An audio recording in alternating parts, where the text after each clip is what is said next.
Bonjour à tous, avec Monseigneur Leproux, Laurent Landette et toute l'équipe du Collège des Bernardins. Je voudrais vous souhaiter la bienvenue et vous dire que nous sommes très heureux de vous accueillir aujourd'hui. Alors, beaucoup d'entre vous, vous connaissez déjà le Collège des Bernardins, sans doute. Certains d'entre vous le connaissent même très bien, parce qu'ils y sont venus souvent. On peut dire que ce sont pour nous des amis. Pour d'autres, peut-être, vous le connaissez moins bien.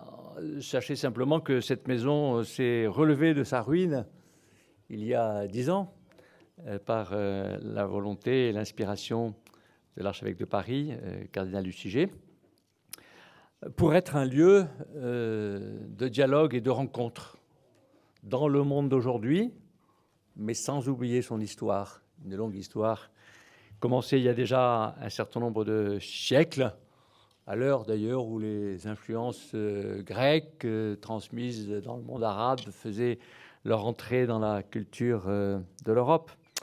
Longue histoire. Et donc, dans l'actualité de notre monde d'aujourd'hui, ce lieu de rencontre et de dialogue est fait pour accueillir toutes les personnes de bonne volonté, quelles que soient leurs croyances ou leurs convictions, mais qui sont toutes en recherche d'un sens à leur vie, en recherche d'une perspective, d'une compréhension de notre monde, en recherche de Dieu, comme nous le disons souvent et comme le pape lui-même, Benoît XVI, l'avait dit en ouvrant cette maison. Alors, tous ceux qui sont dans cet état d'esprit, animés par une bonne volonté, souhaitant travailler à l'avenir de l'homme et de l'humanité, on ajoute maintenant aussi à l'avenir de notre planète, sont ici les bienvenus. Et nous souhaitons qu'ils trouvent ici un lieu propice à ce dialogue, à cette rencontre, pour la paix bien sûr, et pas simplement pour éviter les conflits, pour aussi travailler ensemble et œuvrer ensemble et rassembler nos forces et nos convictions pour l'avenir de l'humanité.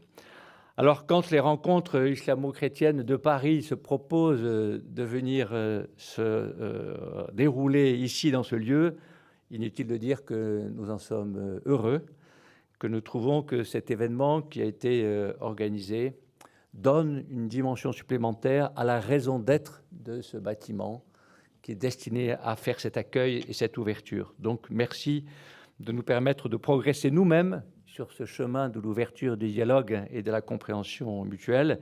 Merci aussi de nous honorer de votre présence. Je ne cite pas toutes les personnalités qui sont là, mais elles savent l'estime que nous avons pour elles, le souhait que nous avons de rester dans cette proximité mutuelle, dans cette estime mutuelle, pour travailler ensemble à cet avenir de l'humanité.